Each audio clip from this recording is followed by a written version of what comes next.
Hello and good day, ladies and gentlemen. Thank you so much for tuning in. This is your captain speaking, and welcome to We Educate Racing.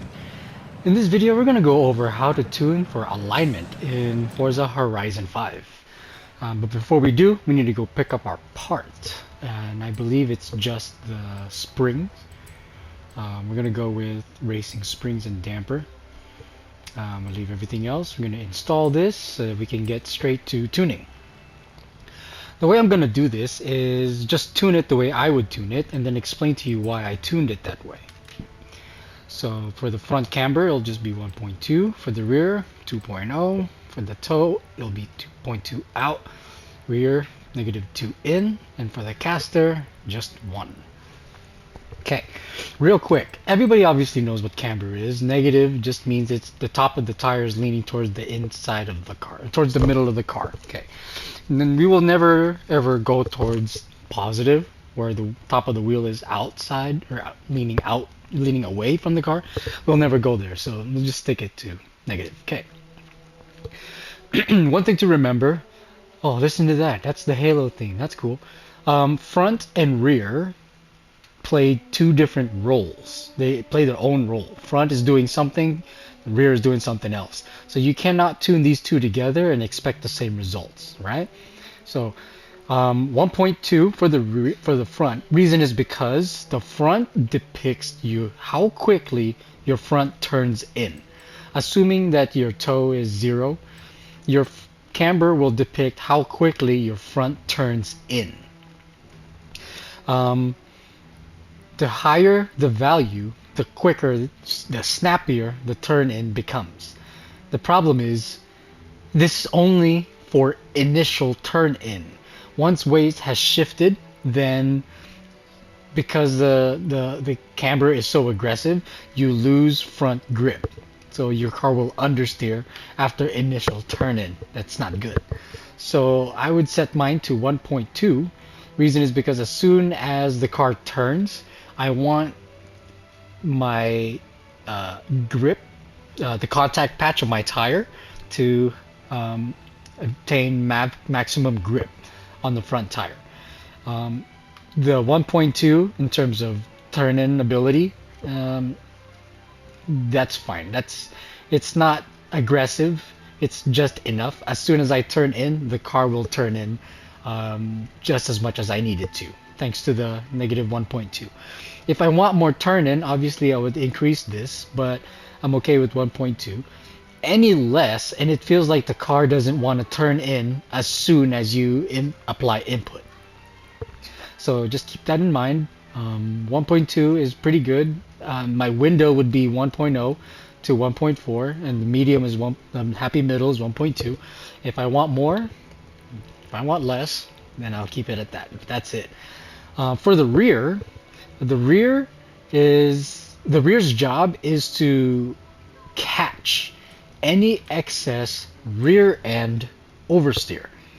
We're going to establish our oversteer, rear end oversteer, with the rear ride height. This is where we're going to get our oversteer from, not the toe, not the rear camber, none of that. It's all going to come from our ride height, rear ride height. Okay, so everything else is to absorb or to catch any excess oversteer, and -2 will do just that. The window is -2.2 to 1.8, so the middle is 2.0. See, the thing is, say for example, when we turn and our car rolls 2 degrees, okay, that means our rear wheel is standing perpendicular to the ground, absolute 90 degrees to the ground. Okay, that's fine, whatever. However, because the way inertia works, inertia is going to laterally, not vertically up and down. It's lateral. So if the weight of the car is moving laterally according to our rear wheel, if it's set perpendicularly, that means there's a chance that the rim, the wheel itself, will pop out of the rubber tire.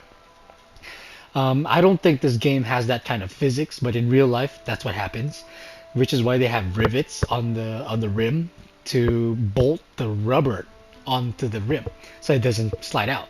So if you don't have rivets, then you would have to increase your rear camber just so that when the car rolls, at least there's a little bit more tire for the wheel to roll onto.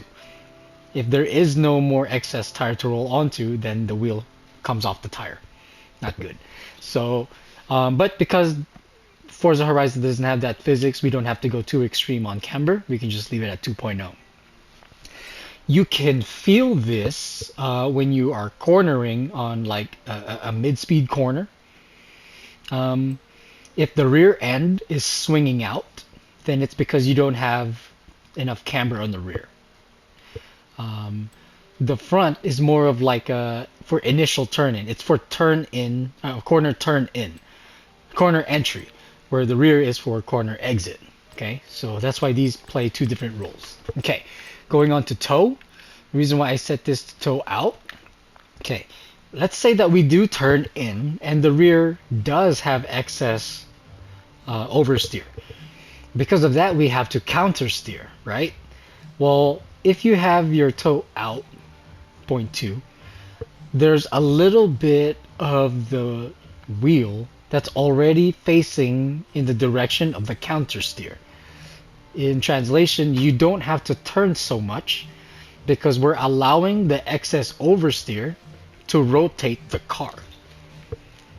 Okay. I don't want to go too much into detail on how all that works, but just take my word for it.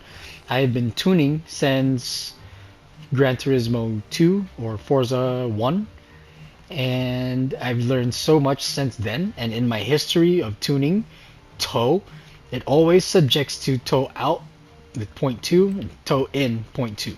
Almost every car I tune always looks like this. Now, stability also is the job of the rear toe.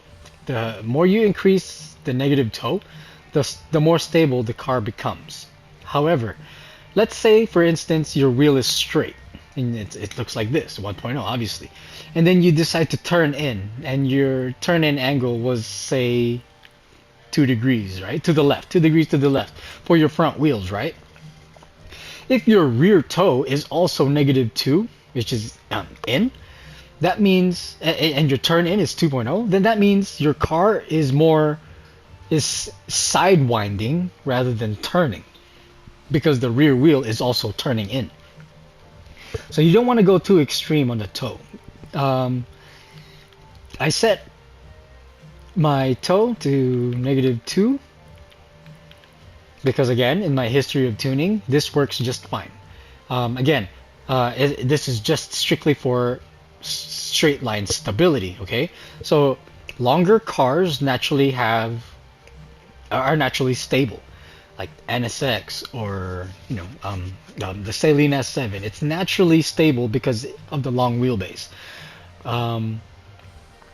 Mini Coopers or Smart for twos or maybe even the Reliant Robin, those short wheelbase cars are very unstable. Therefore, you're going to need a lot more rear toe. The only issue with increasing rear toe is that you're increasing friction. When you increase friction, you lose overall top speed. If you look at the top speed on the bottom left corner there, when I increase the toe, I lose top speed because I'm increasing friction, resistance.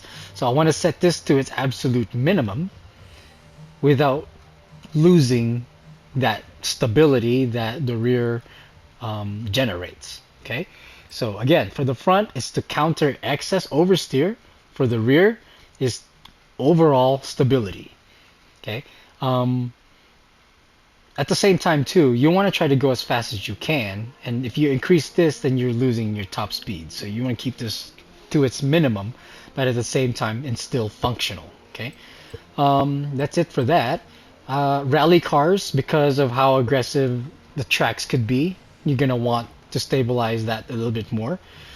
For drifting, because you're sideways, the car is unstable, so to stabilize it a little bit more, increase this a little bit more. These values are not exact for drift or rally. You have to go out and test it out for yourself, and as soon as you feel that it's stable, then you're solid. When you try to drift and the car doesn't drift, it's because the car is too stable. So you have to go back down the opposite way. If you're rallying and the car, it's a dance between agility and stability. If you're too stable, then you won't be able to fix the car when it becomes not straight. When say you took a jump wrong or something, and it lands, and then the car behaves erratically because your rear toe is too unstable. Then yeah, you're gonna have to increase this value, and it'll stabilize the car a little bit better. I would not go any more than 0.8 because again, you don't want to be sidewinding when you're cornering. So just keep that in mind. 0.2 would be the minimum, maybe 0.8 would be the maximum. But that's up to you. You'll feel this when you turn in. You'll be more willing to be turning when your toe is like this. But then increase this, and you'll notice the car will be not more difficult to turn, but it's less willing to turn. Okay, so yeah, but less willing to turn also indicates how stable it is. Okay, now for the front caster doesn't necessarily work for track racing. Regular racing, it doesn't necessarily work. The way it works is like a shopping cart, where the wheel doesn't necessarily face where the nose is pointing. Rather, it's going to face in the direction that the car is moving. So, because we're driving in a straight line, the wheels are going to want to go in a straight line. That's obvious. But when you're going sideways, like say in a drift, and your caster is set to 1, then your wheel will just stay straight. It's not going to do anything. That's fine, whatever, no big deal. But in a drift, you kind of want the wheel to face in the direction that the car is moving, not necessarily where the nose is pointing. If you're drifting sideways, you want the wheel to automatically point in the direction that you are sliding, moving. Whichever direction the car is moving, you want the wheel to face that direction. And the higher your caster is, the quicker the wheel will go into that direction. However aggressive your angle is, the wheel will face in that direction. It will do so in such a manner where once the car is sitting in a drift, you can literally let the wheel go, and the wheel will stay at that full counter steer lock, and then you can just control the angle with the throttle without touching the steering wheel. It's freaking amazing. Like when you do this, once you counter steer and you're at full lock, and then you're just using the throttle to control the drift. Stick your hands up like you're on a roller coaster ride, or like do what Bunta did and like go for a smoke mid drift. That's because of the front caster. Okay, but because you're track racing, road racing, you don't need it. Set this all the way down. You don't need it. If you're to increase this, it means that you're going to fight the steering wheel because it wants to go straight, as in it wants to go into the direction that the car is facing. And when you're turning, the car is going to force the wheel to go straight. So it's like your wheel will feel heavier. If that's what you're looking for, then go ahead and increase your values, but I wouldn't go any more than 2 for road racing, track racing. If you're going to be on dirt, I would increase it maybe 3. I wouldn't go any more than 3. And then for drift, you have all of this to play with, 3 all the way up to 7. It's up to you. Obviously, the higher, the better. You spin the wheel, you throw the wheel, and the car will automatically rotate the car in the direction that the car is sliding, and it's going to do it all automatically. It's awesome. It does the same thing for going straight. Like when the car finally settles and it's beginning to turn straight, the wheel will turn itself. The car will correct itself. It will turn the wheel straight on its own. It's almost like it's driving on its own. It's weird.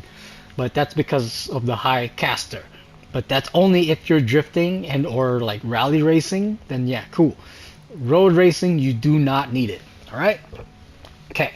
Now that we're done with that, thank you very much for watching. If you guys learned how to tune your cambers and toes and caster, hit the like button. If you have a question, a comment, or concern, drop it in the comment section below.